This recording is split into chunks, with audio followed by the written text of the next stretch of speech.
Hi, welcome to What's New in SolidCAM. In this video, we will look at the new function of creating automatic 3+2 toolpaths inside SolidCAM. Let's look at the toolpath. Auto 3+2 toolpaths in SolidCAM can now be created using three different methods. One is manual, semi-automatic, and automatic method. In this video, we will look at the manual method. So let's select the manual method.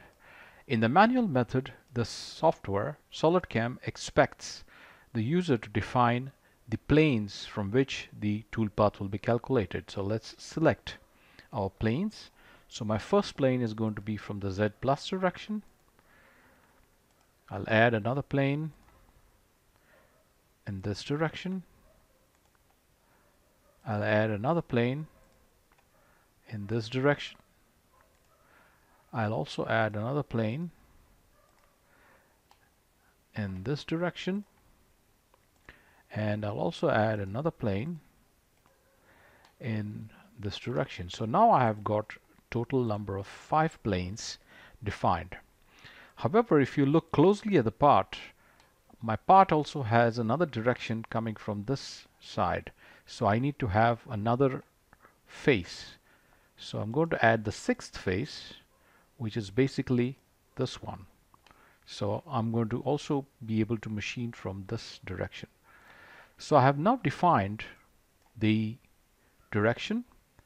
My tool is going to be a 12 diameter corner radius 1 bullnose tool. And I'm going to check against the in-process stock, the holder, as also with the machining surface.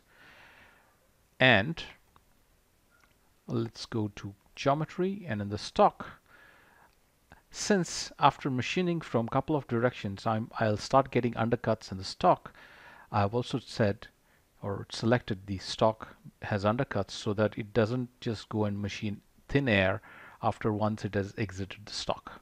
So this is all that we need to define, and of course the passes, the step down, step over, tolerance, and the other regular parameters that one would define in roughing. I'm going to save this, and we will calculate this toolpath.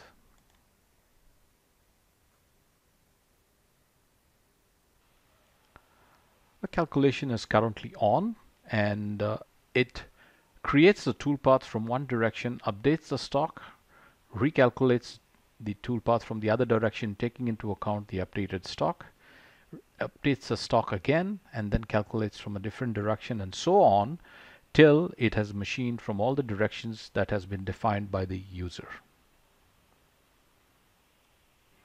Okay, the toolpath is now ready. We'll just run the simulation. So I'll go into Solid Verify, and we will run the toolpath.